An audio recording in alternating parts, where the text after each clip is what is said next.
like to say thank you so much for allowing me to be a part of your gathering and to give a small understanding of the Nyunga way of life here in the Wajok country, which stretches from the other side of Rockingham out as far as Bakers Hill, up as far as the Moore River, and way out past Rottnest into the deep waters. And out there is our heaven. We call the Kuranap. You see, mental health within our people's community is an unbalance of coming together.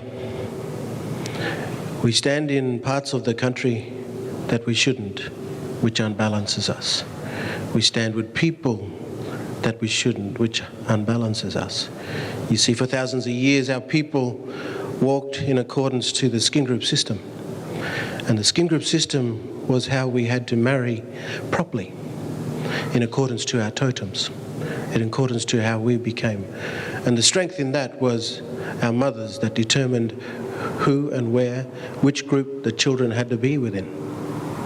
So the fathers, no, we didn't have a say. The mother was the boss of that system.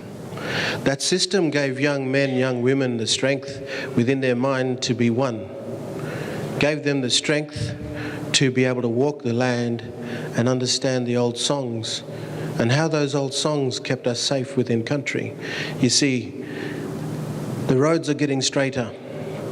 The roads used to be undulating, but the roads are getting straighter and straighter. It's cutting through bad country. More accidents are happening, more unbalance when people stop to have a rest. Wonder why he's got a headache or something. In our people, we are being mixed between each other's countries, and we stand in a place where we shouldn't, because we don't understand that skin group system when we go to the next country. And what I mean by next country is like Northam is another country, Geraldton is another country, Mandurah is another country. And the skin group system, the way that we lived between each other, took us into that nation and gave us the right person to marry. We had designated lands for weddings, we had designated lands for settling disputes, we had designated lands for women and for children, but also just for women and just for men. When a man walks on a woman's country, you go dizzy, you go strange within the mind. Your mind goes funny. Your eyes start to get blurry. And there were plenty of places that I've been to when I was walking with my mother, and in the changing of me becoming a man, I started to get dizzy and fall over. And Mum would say, "You can't come here no more, my boy. You can't be here. We can't keep you. You're a man now, you must go with your father and stay there and your uncles." So the unbalance of our spirit as people, the unbalance of us as Australians, you see the vastness of our city. In many parts of this country, we live in countries, say Wallace Hill, beautiful place, but should only be for men. Piney Lakes, absolutely beautiful piece of lake, but only should be for women. Places like Kings Park is for us all. If you know the layout of the land here in the city, how do we get to share these places that are safe for us as Australians today? We need to walk together. We need to share each other's stories on how we can hold each other's hand and protect the mind, to protect the strength in how we stand tomorrow. So, here we stand in a place called Wajalap. Wajalap, the name of Wajalap came from an old man that lived in this southern part of the corner. He was the first man. His wife was Doranop, and a little boy named Bindirwur. And the little boy was the first death within our community, and he found our heaven way out in the eastern western waters. He travelled on the back of a whale. His other part of his spirit travelled on the back of a dolphin, and the other part of his spirit travelled on the back of a crow. To get there swift, to go there deep, to go and fight through the air, so that he balanced himself within the heaven, when he got there, he was right, he was balanced. And his old father and his mother missed him so much. They walked on into the heaven. They were prepared to kill themselves in order to be with him because they missed him so much. And so Wayalap is named after that old man. And where we're standing now basically used to be water. It's all reclaimed.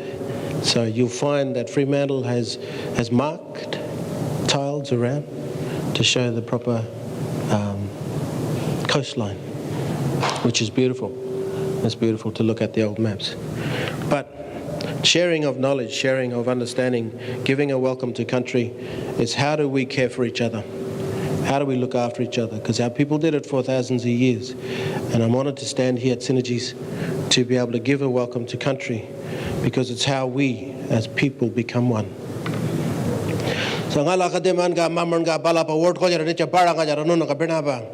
May my grandmothers and my grandfathers who have gone before me come and be with your light. As you sit here in yourself and your spirit, may they always be with you. Later on, as you travel,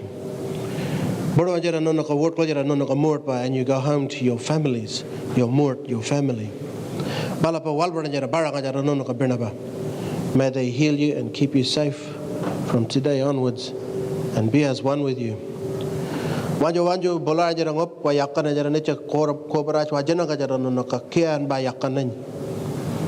So welcome to the lands here. And it's beautiful to see many nations together as one, because that's how it should be. And he's falling down, isn't he? Can you hear me? I'd like to share in an old song of gathering, like we gather as people today. No matter how many there is, but these songs was always sung about how safety should be with us and within our spirit. So may this be for you in Synergies here, and for the people that you work with, and the things that you're going to bring forth from your mind in order to make things supportive to our people who are Mayaba Mendich, who are sick within the mind. Mayaba is your brain, your mind. Mendechba is when you're not well.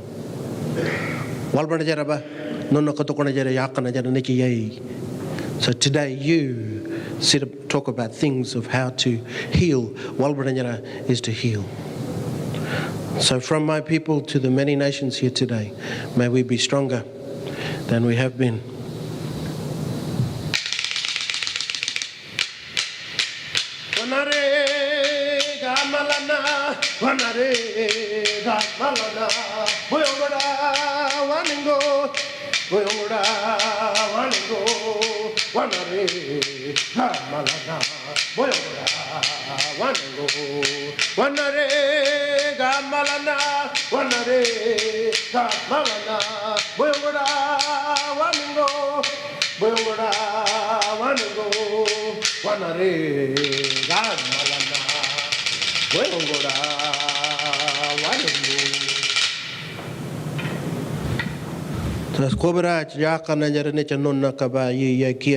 It is beautiful to stand here with you as one people.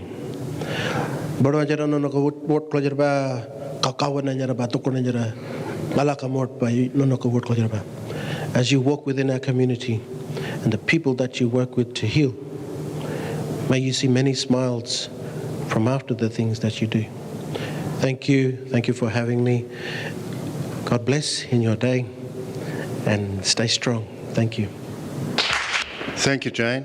And following on from Barry's welcome to country, we've been welcomed by a representative of the original owners of this country to meet here.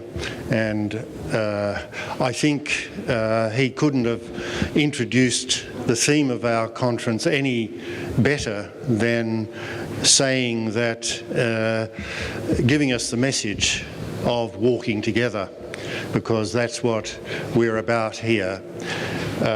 We're about synergies. And rather than give you a very boring opening speech, I'd like to welcome you here on behalf of Meeting for Minds, especially those of you who've come from many kilometres away, even those of you from our own country who've come right across the country to be with us. Those of you who've come from the UK, from Sweden, from Denmark, from Israel, a very warm welcome to you. As I say, we're going to start with an exposition of the themes from three perceptions. The theme is synergies. What do we mean by synergies? How are we going to view this day within the context and under the heading of synergies? What are the synergies that we're talking about? I come from one of the synergies. I am what people call a carer. I hate the word. I'm a parent of an adult son with schizophrenia, and I'm a director of Meeting for Minds. And I'm there because of that. That's the only reason I'm there, not for anything else I've done or haven't done. I'm there because I'm a person who's been touched directly by severe mental illness. Not personally, but directly through the experience of my son over 40 years. And that's a particular perception that needs to be brought to bear. It's one of the synergies. It's the experience of watching a child from the age of 4 suffering terrible phobias, knowing that he was very troubled, but having no help, no intuition, no way of providing him any relief, and then seeing him fail at school with a stormy, violent adolescence into a troubled young adulthood until one day he was diagnosed as having paranoid schizophrenia. What that meant, we didn't know then, and we still don't know now. We just know that it leads a person to having a life that is not the life that we would choose to have or that we would choose for them to have. And so we grieve for a loss of a lost life. And we are never free from that grief. That grief and that sense of loss is always there because we live with it through another person's experience. So that's a way of knowing about mental illness. Over the 40 years, there's a knowledge that's built up. People used to say to me, but that's not real knowledge, that's just anecdotal stuff. It's not real evidence, it's not a knowledge base that we can use for research. And I've always fought against that, and that's why I agreed to be part of Meeting for Minds, because I saw it was a way to start to recognise this knowledge as real knowledge that needs to be incorporated in research if we're ever to find a way together to deal with these sorts of issues more effectively and to bring more hope to the people concerned. So that's part of the synergy. Now, Susie Hinks is going to come forward and talk about another part of the synergy. Good morning, everybody. Thank you so much for coming. We love to have you here. Thank you to all those people who've come from overseas and, of course, those from the other side. We know it's a long way to come and we love you for it. Keith's story is a very moving story. My story is from another angle. I suppose some of you know my story. I lost most of my 20s to undiagnosed schizophrenia. I had paranoias, delusions, lack of self-care, withdrawal. Basically, it was a really awful place to be. And then I was diagnosed. I was treated in Greylands Hospital, our local mental hospital, for want of a better word. And I was one of the lucky ones. I responded really quickly to a low dose of medication. My mum was coming to see me every day, and over a period of a few days, she could not believe the change in me. We actually sat down and had a conversation for the first time in years. So I was no longer withdrawn. The wall that had been between me and the world had basically disappeared. Of course, we know there are side effects with medication. You can see I'm not exactly twiggy. But for me, it was an answer. It's not for everybody. Not everybody responds so well. And so that's why I choose to speak on behalf of those who can't. I'm not a noble person. It's just that I've been there. It's completely selfish. I know what it's like. And many people with mental illness, they don't have the voice. And that's why I and you people are here today. We need to speak for the people that can't. The suffering is awful. It's not fair. As Keith said, it affects the family, it affects the friends, and of course, ultimately, society. Societal attitudes are changing towards mental illness. I think they need to change more. Once I was better, I became involved with some research, some great West Australian research here to do at the Centre for Clinical Research into Neuropsychiatry.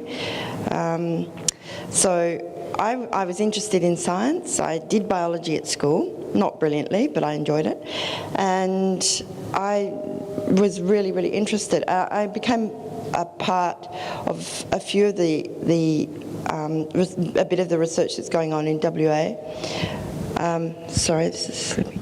And that really interested me, and through that I became the consumer representative for the CCRN, which is interesting. I don't know all that's going on, but the fact is there are scientists out there really trying hard. And so I think it's fabulous. Science for me is a way forward. It's one of the pathways we can use. But we need, as Keith said, we need to work together. There's no point in having the scientists in one corner, people with lived experience and their families and carers in the other, when we can actually get together and maybe improve outcomes, improve life for people with mental illness. And that's what we're hoping to do here today, to facilitate relationships, to build better relationships, and we can do it. Despite the differences, we all want a similar outcome. We all know somebody with a mental illness, or we know the devastation it can cause, either personally or in a societal sense. So, synergies we are, and synergies we will have today, I really hope. Thank you again, and I wish you a wonderful day. Thank you. Yes, I'm the guy who usually wears the black hat, but I didn't bring it with me today. I'm the scientist. You can all boo and whistle at your stories. They're wonderful things, and everybody's got one, and we've got one as well, the scientists. This is a story of lost and found. It's a story of lost friendships, lost lives, lost years. We have Susie, who lost her life, lost her 20s, I believe, yes, to schizophrenia. And Maria, who lost her husband. And somewhere in between, they lost each other. But when Maria came back to Perth, she found Susie, and she found another reason to give real deep meaning to her life. Fortunately, along with the package, came a number of contacts in some very, very high-ranking and very, very forward-looking brain research institutes. So when Maria met Susie and decided to discuss what Maria could do to help Susie, science was definitely part of the package.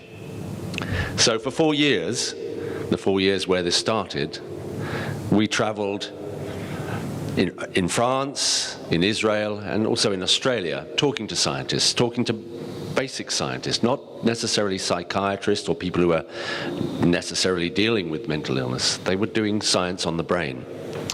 And everybody we spoke to, and every time we spoke to them and said to them, how would you, meeting somebody who either is a carer or is a member of the lived experience community, how would that affect you in any way? And they said, well, I would really love to do it, and I'd really think that that would have an impact on the direction my research would take.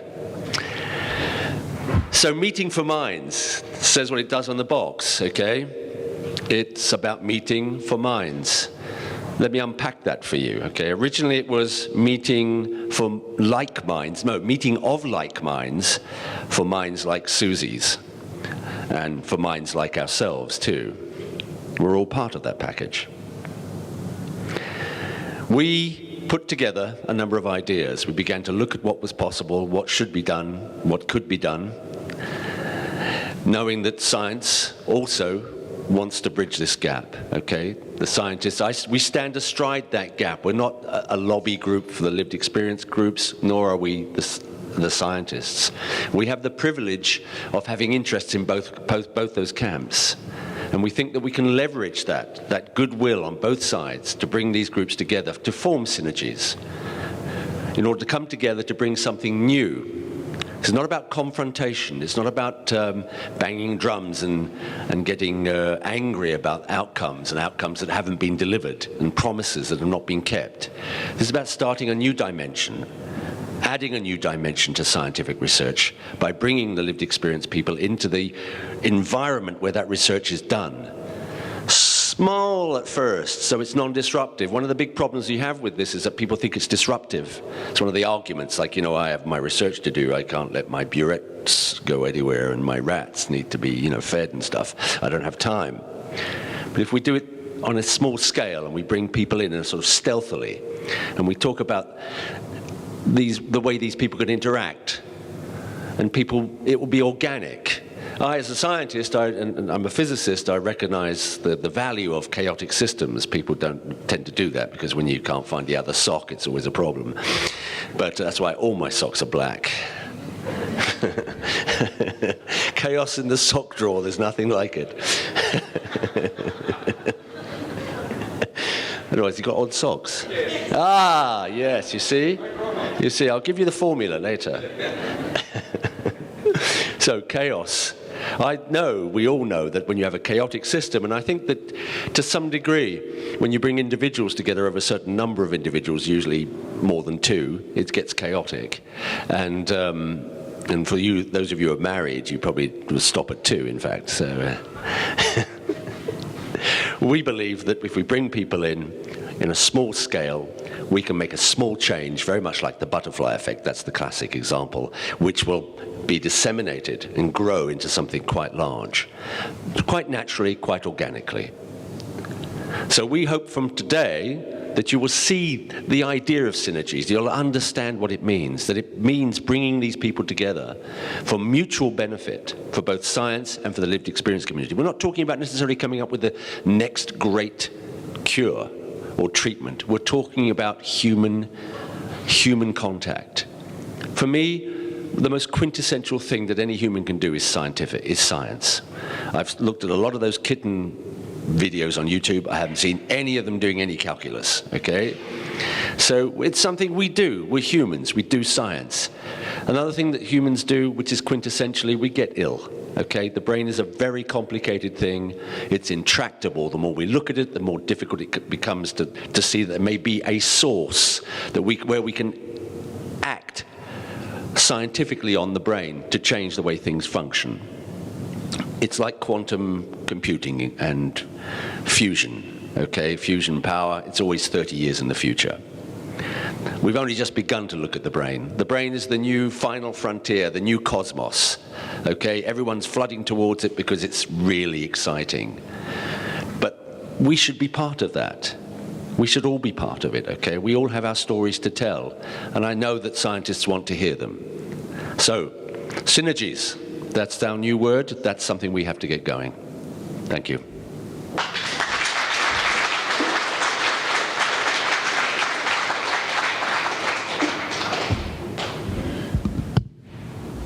Thanks, Chris. Oh, short MC. It's a problem, isn't it, with a fixed microphone? I love the story about the socks. Someone has a theory about socks, that the odd socks all become wire coat hangers. Because you notice you always have missing socks, but wire coat hangers seem to reproduce, and you've got millions and billions of them. And the theory is, you scientists in this room, you could try this one out, see if it's true, become the wire coat hangers. I like that theory. Our next speaker, I hope, is Professor Ian Hickey, who is the co-director of Brain and Mind Centre in Sydney. No, we do the film first. I'm completely discombobulated now that I missed someone on my script. Now we're going to play the film, which I will introduce again.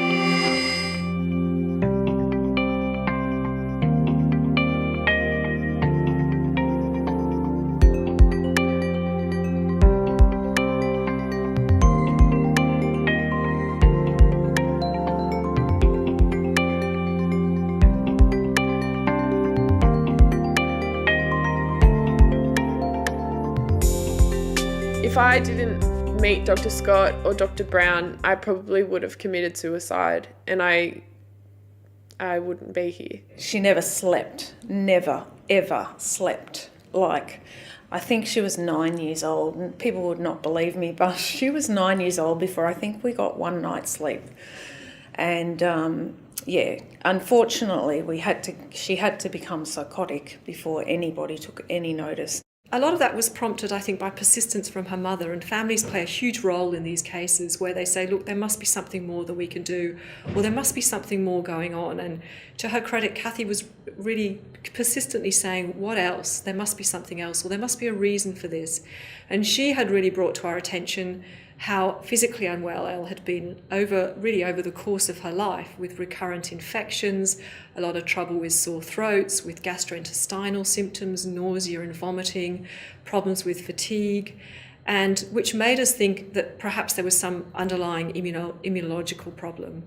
And that led us to then go on and do those investigations.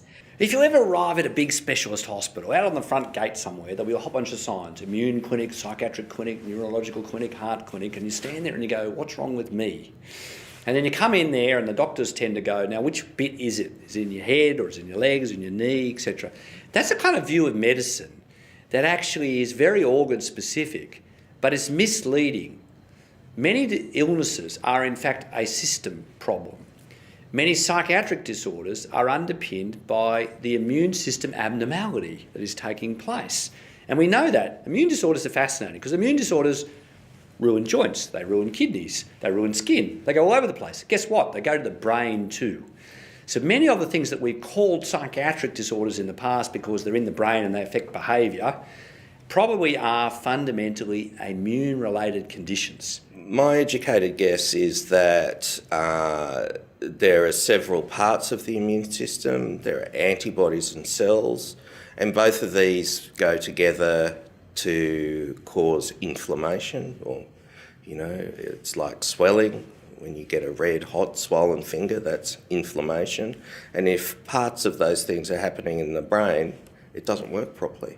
Dr. Brown told me I had common variant immunodeficiency, and I started having plasma infusions once a month. Depression is not going to be the same across the board. But if we were to impact on something like 40% of the people who are in this, that would be big. Probably somewhere it's causative, probably somewhere it's a secondary or perpetuating factor of the illness, and where attending to it may significantly improve either the course of the illness or the consequences of the illness. With the treatment, my ability to function has been incredible. I've been able to continue school, whereas before treatment I was barely attending school. And I'm currently completing my HSC, which is really great because before my treatment that would never have happened. I'm able to keep up with my friends better. I have better social relationships. It's hard to find the best thing that's come out of this because it has been a really, really difficult journey. But we're much closer as a family, and you get to learn what's important in life when this sort of thing happens. it makes you be thankful for every day instead of, it's hard. This project has at its heart much better project management, coordinating and agreeing to work within frameworks so that the best information is delivered back to the patients, back to the families, back to the communities who've supported that research. So this is a different way of doing research than classically is done by researchers. Go, I have a bright idea, I'll get the government to give me some money, I'll run off down to a lab and do something, right? This kind of research is much more targeted on delivering the clinical outcomes by requiring the researchers to work with much greater discipline around delivering the benefit back to those who participate in the research and back to those who've supported the research. This treatment has given me the ability to live a happy and normal, balanced life. I can study full-time at uni, I work part-time, I'm in a relationship, I exercise, I live out of home, and before I couldn't do any of those things.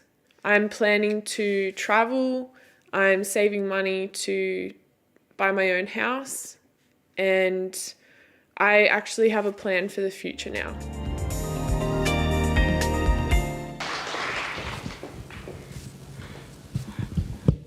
I think I should really mess with the script, actually. I think I should get Liz Scott up here to give the talk as well, because I'm losing my voice. I may not be my usual animated self this morning. And actually, she and David Brown, with the families, with the McCabe family who are here, and many others, are the people who've actually done the work. So I'm going to do the Jane thing. I'm going to do the boring data kind of other bit, which is about the systemic role of people like myself in this particular issue. But to start with, I would really like to thank the traditional owners of the land. I don't know, some of us were up this morning. If you've seen the sun come up over Fremantle, you'd appreciate the country we live in. Secondly, those who have lived experience. And Susie and Keith have been incredibly special. And I want to pick up Keith's point. I will allude to some of the science behind this, but at the heart of everything we're doing, and with my great friend Jackie Crowe, is this issue of expertise, about who actually has expertise in these areas. Jackie, who's one of my co-national mental health commissioners, and I were in another state, not so far from here a little while ago, where another commission was being set up. And the person setting it up said, look, we only want people with real expertise on that commission. I almost had to restrain Jackie from physical violence at the point. Because he said that expertise, he said, that expertise did not include people with lived experience and their families. Sure, they could be on the thing as representatives, but they didn't have expertise, because expertise was clinical, it was legal, it was financial, it was administrative, but it wasn't expertise. At the heart of everything that Maria has been so kind to support personally here, and then with her great enthusiasm and international connections, and in genuine partnership with Keith and Susie, and I think if you see Keith and Susie and Maria together, you'll understand that. It's a family of expertise, is in fact, how do you bring together, how do you seriously incorporate into the work we're involved in that expertise, so that it's not token, that it is really recognised and contributes to where we actually go at all levels. Maria was kind enough to bring to this place in Fremantle 2 years ago a whole bunch of people with worldwide expertise, particularly scientific expertise at all levels, basic science, clinical science, public health, and great national leaders like Tom Calmer and Jeff Gallup and other people, Fiona Stanley and other people who are legends in our own country, to have this kind of dialogue.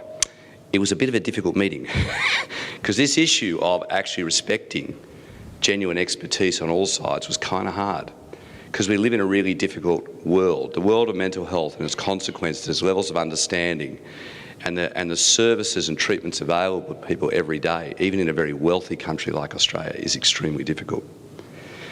One perspective we didn't have at the time was one that, in the response of the current Prime Minister to the report of the National Mental Health Commission we had here in 2014 from Malcolm Turnbull last year, and I just thought of this at the time of arriving back here in Western Australia. He said, look, and he said in a rather determined way that he can do, look, the great wealth of Australia is not under the ground in Western Australia. The great wealth of Australia is in people's heads. It's in their minds. And they're working together to sort of solve that. Now, as Jackie pointed out to me, he's got some language issues he's still working on about how to get it right. But he was making the point about mental wealth. really understanding, but also to understand the challenge. As Jackie knows well, in the middle of a presentation we're doing earlier this week about suicide prevention, he rang up just to try and get it straight about it's complex. What he wanted to say was it's complex in the 21st century. It's complex scientifically, it's complex socially. There's no simple answer. But the issue is whether we're on that journey together to actually do that. Now, it's really important to kind of understand that that's kind of the challenge that we face across the course of this particular meeting. Out of the meeting we had 2 years ago, there are, and unfortunately, due to the vagaries of medical publication, not quite out there, but you'll see it in a short period of time, the things that we could agree upon. And I always think the great thing about that is the things in my head that matter so much were conversations with Susie about questions that she'd asked me when she was over here. Maria took us to a dinner with, I won't mention, head of some very important medical research institute around here, who wanted money to keep the lights on and do stuff and whatever. So fortunately, I ignored him and had dinner with Susie. And she had really important questions like why has my hormonal status always mattered to the course of this illness? Why was it so bad when I was young but somewhat better now? What are these other things that are going on? As Jan Scott, another great friend, says, someone's got to ask those rats, why do these illnesses come on in the adolescent period with such a storm of kind of illness? Because there's no rat model of that. And why the way they progress? With one of my other great friends, a scientist just this week who does work in the dementia area, I said, look, we're doing this immune stuff. She goes, oh, that's a problem. I said, what do you mean that's a problem? She goes, well, the mice we have don't have the same actual immune system as humans, so you can't do the work in mice. So it's not that interesting to her. I said, look, I know this is mice and men, but my actual goal in life is not to actually make mice and make mice better. It's actually to support humans. So the fundamental work we're doing actually can't be done in mice. It can only be done in humans. And you think about that for a sec. From a science point of view, where's Chris gone? You cannot retreat to the physics laboratory. Those scientists you've been talking around the world with forever, I've warned you about those guys. They do take the money and go off and play with the machines or play with the mice and talk about an animal model for something where there is in the area, this immune project area, not even an animal model. There is only us as humans with the unique capabilities that we have cognitively and emotionally, but also immune-wise. So two of the big projects, two of the big issues that came out of the last meeting about which there was some consensus, and they're both driven by Susie and people like Jan and others' insights about the onset of illnesses, the timing, and the vagaries of illness course. So two of the things that develop really importantly in the adolescent period where these serious disorders come on are the immune system and the endocrine system that radically change their interactions with the brain. Now, the thing about that, the third bit was around physical health, and I hate the separation between physical health and mental health. It's health. It's happening in the whole physiological self. There isn't a brain in a box or a brain in a bottle sitting somewhere else separately from. And most of the models of psychiatric illness actually do treat the brain as a special place that's over in some other thing, a bottle or a box, separate from the whole physiology. So a lot of the issues that we have about the physical health complications, the metabolic complications, the immune complications, the obesity, the premature cardiac disease that are related to mental health problems are tied up in the same whole body problem. So the three priorities, and Susie just alluded to this about not looking like Twiggy anymore. It's hard when you're involved in the treatments and the ongoing care to not see the other physical health consequences of a lot of what we're dealing with. And what I was alluding to in the videos, we're not suggesting that the immune system is 40% of the cause of the mental disorders that we see. But what you do see is immune perturbation and major physiological change as a consequence of many of the illnesses that we see. So what we decided out of the previous meeting to pursue really with Maria was, and the last thing was, I think with Susie and Keith and others is, would you guys get on with some real science that wasn't good for your careers, but might actually do some people some good in everyday life of the people we actually see?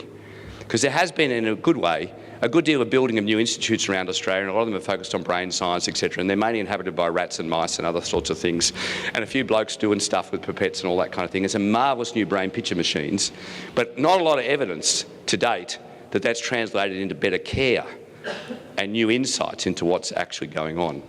I'd like to argue, Jane, came from that bit of clinical medicine or from medicine where the clinical bit is a personal story. Everyone has a personal story. And the role of the clinical scientist is to try and take that personal story and the insights from it and take that back into then systematic research into data and figures in a way that can then be shared or applied kind of elsewhere. Now, I haven't really done that. It's Liz and David Brown that have really done that in the particular cases that we'll kind of talk about in a particular way. So after this long introduction to this, it's important to, say I do come from a place where, with Max Bennett, who was here last time, and Max is a very famous basic scientist, and I argue with mainly Monday to Fridays, and then sometimes on Saturday mornings he rings me up to continue the argument. The one thing we could agree about in establishing the Brain and Mind Centre is there wouldn't be a separate place for the rats, the mice, the people, the parents, the labs. All the doors in would all be shared. So the scientists every day would walk through doors that they would share with people who were suffering from illnesses and their families, so the scientists wouldn't forget what the point was. And we'd have to do that in combination with the wider community. The other reality is for the disorders we're talking about that involve developing brains and changing brains in the youth and ageing area, the child and youth area is important, the ageing area is important. The point I want to make is not only is that where the burden of disease are, but the complex issues about not just the individual but their families and consent and changing capacities are really relevant. So not only these issues of novel therapies and scientific experiments in humans, not mice, already complex, they're also complex because of the age and situation of the people we're mainly dealing with, where we're trying to change those particular sets of problems. Now, when I normally give talks, I have to have a long list of all the people who've funded me, which are government and private agencies and industry and blah, blah, blah. This is really simple because the only funders of this work are Maria, and through the generosity of the Philippa and Maria Halfon Foundation to directly fund it, and a few blokes that I work with who we've persuaded. It's only taken, when did you first harass me, Maria and Keith? I don't know, 5 years ago or something. Finally persuaded the University of Sydney that it should, through the Brain and Mind Centre itself, invest in this kind of work because the partnership thing is so important. And a number of private individuals who've actually been kind enough to support the metabolic and other sets of consequences. Needless to say, they've all been families who've been affected. It's not a government-supported thing, it's not an industry-supported thing. It lies still outside, sadly, it lies still outside the domain of what we traditionally fund in that way. It has at its heart the production, I can't quite see this, of the relevant protocols and then working with particular partners. And the other big partner has really been St Vincent's Private Hospital, which established its own youth-specific service, Youth Space, in Sydney, run by Liz and supported by the Friends of St Vincent's and St Vincent's Hospital. They've created an environment. I was discussing with the McCabe family. Cathy McCabe does really marvellous things. She writes letters to ministers and other people. 10 years later, since we got involved in this, we're not able to do this in the public hospital in which we operate. We're still only doing it in the private hospital setting because they've been the only ones who've been prepared to actually back a degree of systematic clinical approach, much to my great sadness. And they are the partners that we have, and now with the Sydney Children's Hospital, Westmead and other sets of groups. So there are groups of people in a variety of different settings who become the funders and partners to all of this. What I want to dwell on later on, and I'll get off, when I get to the science bit, I'll actually get off. I'll leave you with all the bits you can read about the science bit. I just want to emphasise the other bit about the methods and, if you like, the outcomes that we expect. The method bit is, and I understand there was some debate about this last night, what participation in research actually means. In most of the organisations, one of our biggest medical research institutes, and I actually think one of the best in Australia, it's a big multinational a few weeks ago, where they were talking about, with the Consumer Health Forum of Australia, we really should develop a better representative model for having people with the various illnesses participate in at least a proportion of the processes by which we do research. I was going like, can you just say that again? Which translated, we'll get a few people to occasionally be on a committee and we hope they do some sort of good, and this will be the sort of participatory model that we've actually got. Now they are a big and very good clinical trials outfit. And their main goal is to get people into clinical trials. And they've realised to get more people into clinical trials with new apps and new systems and whatever, it'd be good if the people who are actually in the clinical trials said to other people, come in the clinical trial, rather than, what did you call us, Chris? The blokes in black suits and guys with funny heads and show graphs. They're probably not the best people to convince people to come into trials. And in more social media worlds to do that particular kind of thing. But that's where their kind of thinking was at. And it was a early morning in Sydney. I was doing this particular thing and I had been up very late the night before for various reasons in travel. And I found myself, for the only time in my life, I think, speechless for about 10 seconds. There were words they wanted to say and I wasn't sure whether they just wouldn't come out or I was inhibiting myself from actually saying them.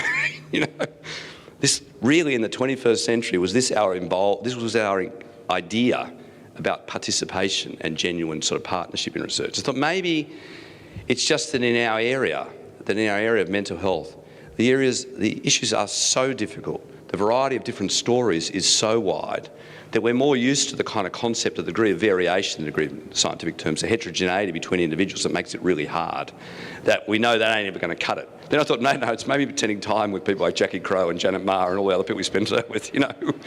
That idea that you are just a research subject and your participation in the governance of that research will simply be on a few token committees and a few particular things from now and again. We've been trying to deal with this, and we're dealing with it systematically in the brain and mind kind of way. And I don't have a reference to it here, but the Young and Well CRC technology group we have is just one example, which is intrinsic now to our own work, where young people themselves who participate in our research run their own separate group. I happen to chair the scientific leadership group, which is all the blokes in suits who are very difficult. But actually the organisation itself, the recommendations of the two groups go to the board for funding. And if the young people say no, that's it. The scientists can scream and yell and whatever they like. It doesn't get done. They actually, if it doesn't work for them, if it's not actually part of the particular issue, if it's not actually going to be a way that actually feeds back, the point I was trying to make in that video, feeds back to improve their lives, then they don't think they should be funded. You know, if they're not clearly articulated in real ways and how they will participate in all stages of that. That's been a very interesting experience, I must say, for me for the last 5 years, to operate in that particular world, you know, where if the users of the research are not convinced and are not engaged throughout the whole process, actually it doesn't get funded. Therefore, it doesn't happen. It's a really interesting kind of model, one that most institutions actually can't come to terms with. Here, we're trying to take all those particular issues, take it round into then setting up protocols. And when I talk about protocols here, I don't mean just a thing that goes off to the ethics committee and gets ticked off. I mean literally the standard operating procedures, the way that you actually do the research at each level, not only has the scientific justification, it has the way in which it's spelt out the options for those engaged in the research to make decisions continuously about their participation in research. You don't just sign the consent form once and then rack off, thanks, you're in the trial, you're in the whatever, I'll let you know what happens. Because it is novel and it is risky, and the people are putting their own health on the line. They're having to make choices in an area in which we genuinely don't know the answer. It is an experiment. Now, in the clinical world, I'll talk about the early phase of this, in the clinical medicine world, in the N=1 case, people like Liz and David are just trying to save lives. They're just trying to improve lives. So in clinical medicine at the N=1 level, you can make decisions about stuff and be engaged with particular people. Now, Liz and David and myself over this particular period, we now have more than a dozen people who've been through very complex sets of issues and done variously well. They haven't all been cured. They haven't all been cured. There have been significant improvements in lives. There have been risks. There have been alternatives. If you go down this particular path, you don't necessarily go down another path. If you spend a long time in another path that didn't work, we think, geez, should we have gone down this path earlier? If we'd gone down this path earlier, what would have been the risks? Like, we don't know, right? So it's a genuine journey together also down that path. And there has to be a willingness on the research side and the clinical side to actually stick around and see what the result is. Not just wait till the publication of N=100 or N=1,000, which then lacks the story entirely of how difficult that particular journey was. Lots of my colleagues steer clear of human research, as my close friend was saying the other day. She's gone back to the mice and the rats. Because the mice and the rats, you order them from a laboratory, they get delivered, you do the work, it's very well planned. You know? They don't argue about what's actually going on. They don't expect much back in return. And you're not actually on a journey with them through the whole thing. You know, so the researcher being also realising and being continuously reminded who's actually at risk, who is actually taking the risk in going down this particular path, requires a different way of operating. So the project is designed to take into account all those sets of issues. Just need to probably move this a little bit to see. There are a whole lot of issues that arise. So this issue of genuine participation really runs through whole issues. And the last bit, if you aren't really serious about the partnership, you're not going to actually really set up the design of the studies differently. You're not really going to enter into these longitudinal, long-term, iterative sort of relationships that I was talking about. You know, are people really being engaged with the science? That expertise question almost drives me completely nuts. Where people go, could you dumb it down a bit for those involved? And and I must say various ethics committees I don't really get on with have this kind of, could you dumb it down a bit? Now, if you ever try to say to Jackie Crow or something, could you dumb it down a bit? She's not a violent person. She's actually a very mild person, but she, no. There's a look that goes with it, though. Could kill. Yeah, could kill. As distinct from everyone we work goes, could you smarten it up a bit? Could you explain that a bit better, like in real terms? And could I go off and check that against other things? I can read the literature. I can access the science. You know, the information imbalance, which has been such a characteristic of our world, is being overcome by information technologies. And in fact, the expectation that we should dumb it down, I think is the complete reverse. And I had the experience here last time. Various people who were, from a family point of view, pursuing immune therapies here, anti-infective therapies, a range of other things, were constantly being pushed back by clinical services here and everywhere else. You know, don't be ridiculous, that can't be true. Even if they turned up with a whole bunch of scientific things which gave considerable credibility. You know, because obviously they weren't trained people. So like, you know, the issue of expertise is really important. So, in this area, also the science is changing very rapidly. These, it might not look like it. These are some of my favourite people. These are German neuropathologists about 1906, which includes Alzheimer of Alzheimer's disease and Nissl, who first stained the brain, and actually Krapin, who first described schizophrenia in the way that we know it. Interestingly, they all lived together in the same German hospitals. There was no distinction between neurology, psychiatry, whatever. There was just behaviour that went bad as a consequence of brain disease. And the only thing they could do at the time was wait till you died and then harvest the organ of interest, because clearly the behaviour was being driven, whether it was dementia or psychosis or many other disorders, by disorder of the brain. They'd pretty much figured out which organ it belonged to, but they couldn't collect it in life. And what they were using was Nissl's first stains to look at the brain down light microscopes, 1906. And largely what we've known about structural brain science stayed about the same for a century, based on whether they could see something or not down a light microscope circa 1906. Now, fortunately, by the late 1990s, we could actually start to look at the brain in life. Didn't have to wait till death. Both structurally, through very sophisticated now structural brain scanning with MRI scans, but also in terms of really new things. And this is courtesy of one of my favourite Germans, Richard Bernardi, Austro-Hungarian he preferred to be referred to, who's actually brought this technology to Australia of actually detecting brain inflammation in life in very particular kinds of ways. And you can join the two things up. So now we have the technology to actually look at this stuff in life. This changes radically what we think. And to take the earlier point that I was making about the thing being everywhere, that inflammatory process that you can see in some situations in the brain is happening right throughout the body in the same person. It isn't only happening in the brain because you're actually scanning the brain. If you scanned the whole body, you'd see it's also happening elsewhere, but it's affecting the brain. The other big insights that we have at the moment are being derived from genetics in this area. We know, and the McCabe family knows that things run in families. Many people with psychiatric illnesses know that things run in families, but we've never known how things run in families. There's some really important insights coming finally from genetics in this area. Oops. I just want to make the point that one of the important, or the three big areas, as we identify hundreds and undoubtedly what will be thousands of genes associated with a major illness, what makes you individually vulnerable in a particular way. One of the big ones, you can't see down the back here, has to do with one of the big three is immune and neuronal neurotrophic pathways. The brain neurons and the immune cells, they're derived from the same embryonic source. They're actually the same cells. Just some are floating around the body, making a memory of their own, and some are sticking in your head and staying pot. They're actually strongly related, and the genetics are very similar. So it's not surprising that overlap between the immune system and the neuronal system is intrinsically built in. And when you come to how it gets organised into circuitries, we have these things we call different disorders. They're not really, they're representations of different symptoms and of different pathways. I just want to make the point here, this is a dynamic, not a fixed system. The problem with that German neuropathology model was of a fixed thing that got built and fixed in a rigid kind of way. It's not. It's incredibly responsive and changing all the time, and it's changing in relation to the environment. It's changing through development, through adolescence, but things like infection, environmental exposures matter, and the brain actually has ways of responding in real time to those particular issues. And it mainly responds through processes related to immune regulation. One of the big drivers is immune regulation. It's the way in which the external world talks to a lot of brain structure and function is through immune responsiveness. So it's not surprised if that goes wrong. And to pick up Barry's introduction, it's a question of balance. When it gets out of balance, you end up with the immune system attacking itself. so-called autoimmune diseases, which lie at the heart of this whole set of issues that arises, which is a responsiveness to the environment built into the system. And not surprisingly, those diseases that we recognise for a long time as being autoimmune elsewhere in the body can be autoimmune in the brain and change the structure and function of the brain, which we can now track in life. The first step in all of this stuff has been the connecting of individual stories. And it's the point we're at now in a systematic way is moving from individual stories to systematic research. But it has started with that. And this is where the clinical partnership is critical.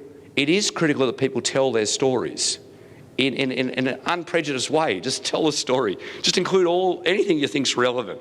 Trying to work out what is relevant within that story is the more systematic kind of process.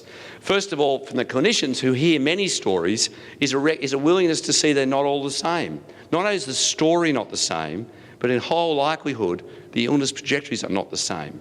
There's a lot of variability that we don't understand that is built in. In that sense, it requires clinicians and others with a willingness to go outside the box. And we've been very lucky to work with people medically trained, but also people and families who've been willing to do that. It takes different groups of people, immunologists, pathologists, people who are in brain imaging, neurologists, as well as psychiatrists and psychologists, particularly neuropsychologists, to work together. We're not so good at that. We don't have a great track record.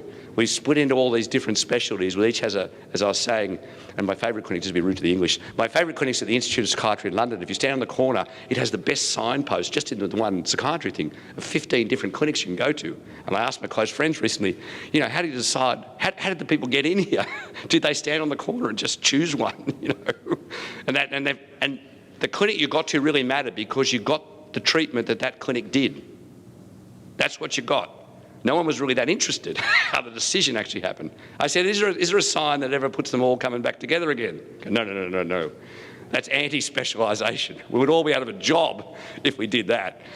But actually, that's the challenge of the integration in these particular areas, is to actually do that effectively. We end up in the immune area with what is very complicated.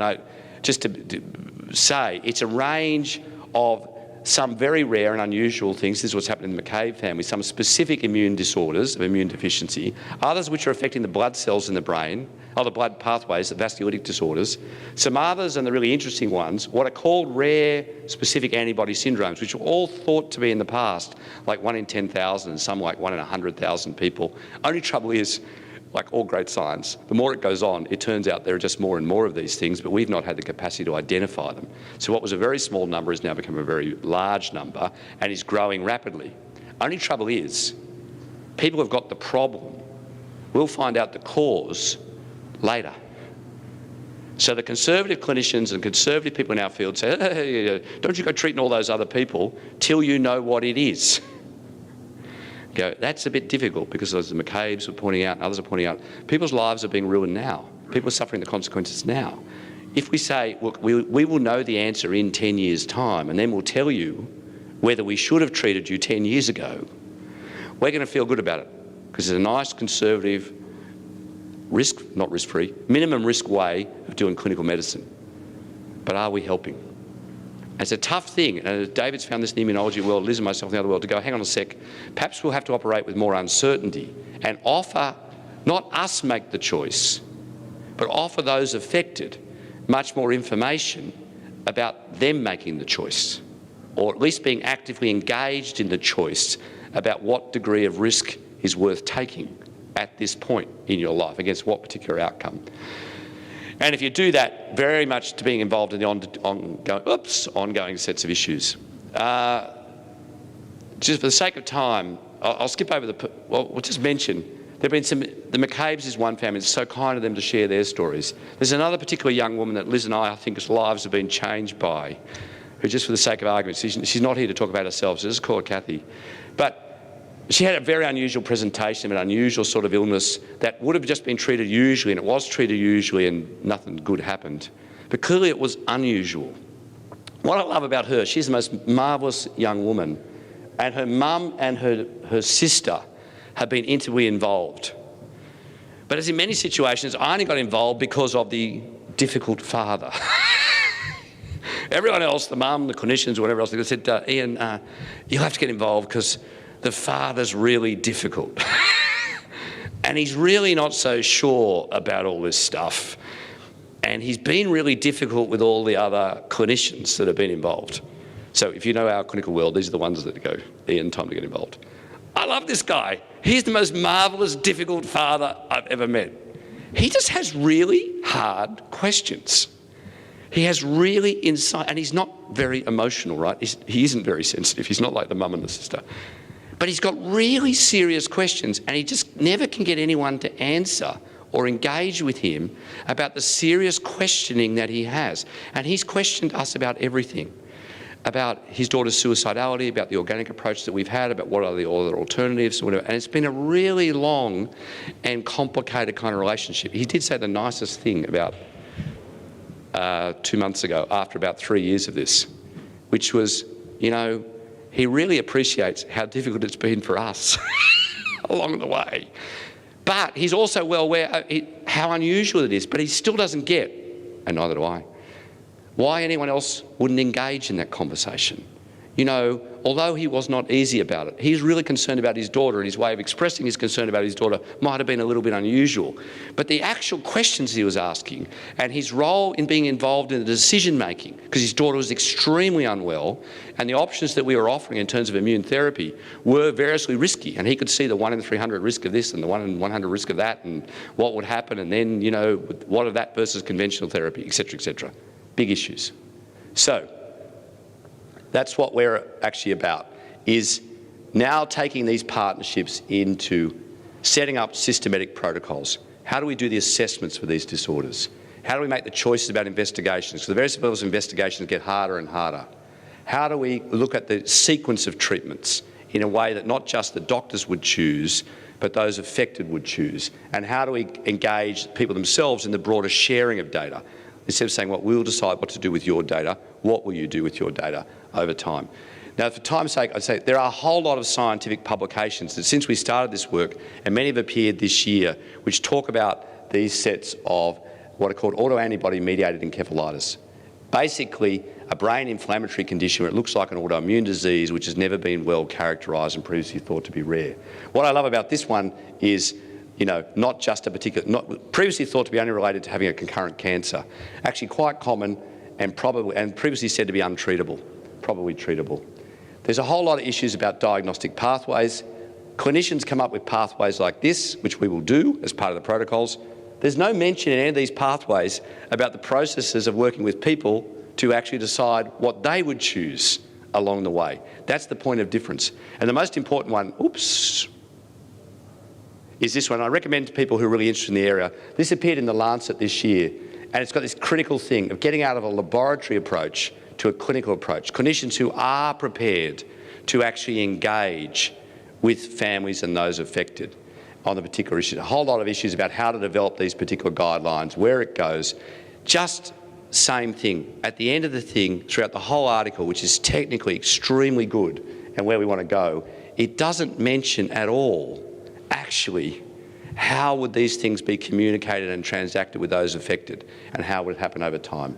So our particular kind of issue is we are now in the processes of conducting these protocols through Maria's generous support and the willingness of some other particular groups to actually work out the criteria, where we go, how the protocols develop. But over here, it's the other bit. The key outcome for us is to produce, in partnership with the families and groups and expertise of those affected, the actual protocols that include the actual decision-making process that sits alongside the clinical process throughout the course of the whole work. Thanks. Thank you. Great to be here. I would like to present the project under the umbrella of Meeting for Minds in Sweden. But first of all, I would say I really, Barry's words walk together. I think that's such an important message. And it's something that I think embraces what we're trying to accomplish back home. This is Sweden. It's on the other corner of the globe. And there is a lot going on, of course, also within research. So having this idea that Meeting for Minds have had for a couple of years what can we do to somehow add value to what's going on? And what's going on is a lot. I have described it as a disruptive wave. Society is changing through internet, through mobility, through social networks, and also how we handle big amounts of information. And this is a huge challenge for society, but especially for the healthcare system in Sweden. So it's very, very important to somehow catch the power of this very consumer-driven wave and integrate it with the healthcare system and make them grow in parallel. So what we're hoping to do in Sweden is actually trying to catch this wave. And with all these activities going on, there are some mantras that one has to consider. And one of it is a question of standardization. Like the healthcare system in Sweden today, we have over 10,000 different IT systems within the healthcare system. And this is a huge challenge for the healthcare system. So with all the rest going outside the healthcare system, we really need to work on standardization and also bring in the synergies in all these activities. So what you see in Sweden, and I'm sure it's pretty much the same here, is that we see an evolving ecosystem outside of the healthcare system. The patients, the people with lived experience, they are empowered through having access to all sorts of information. They have different kinds of technical devices that they can use to monitor themselves, to use, I mean, the development of apps, for instance, it's a almost, I mean, it's just too much. Our ambition is to actually plug into what this evolving ecosystem and what is going on back home. And the main purpose in the Meeting for Minds project in Sweden is to empower people with lived experience, their family members, as also people working at the community level with the care and support for these people with lived experience. And our aim is to walk together with patient organizations. We have around 40 patient organizations that represent from 3,000 up to 15,000 people with lived experience. And we have already started now addressing the project with organizations from mental health and also from the brain injury domain, where there are a lot of commonalities between people with mental health issues. Besides the psychiatric problems, you also have cognitive problems among people with mental health. And within the sector of brain injury, besides the cognitive problems that they have, they also have mental health problems. So how can you make some sort of knowledge transfer also in between these two groups of organizations?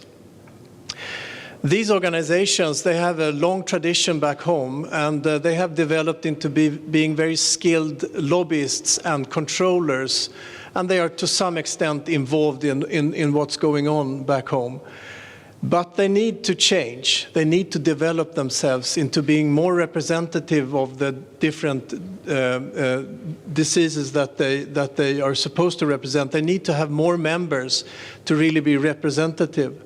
And they also need to change their way of working from being lobbyists into being more of strategic advisors in an innovation-driven society. Because our aim in Sweden, with around 9 million people, is that we need to be more creative in finding solutions because resources are going to be limited.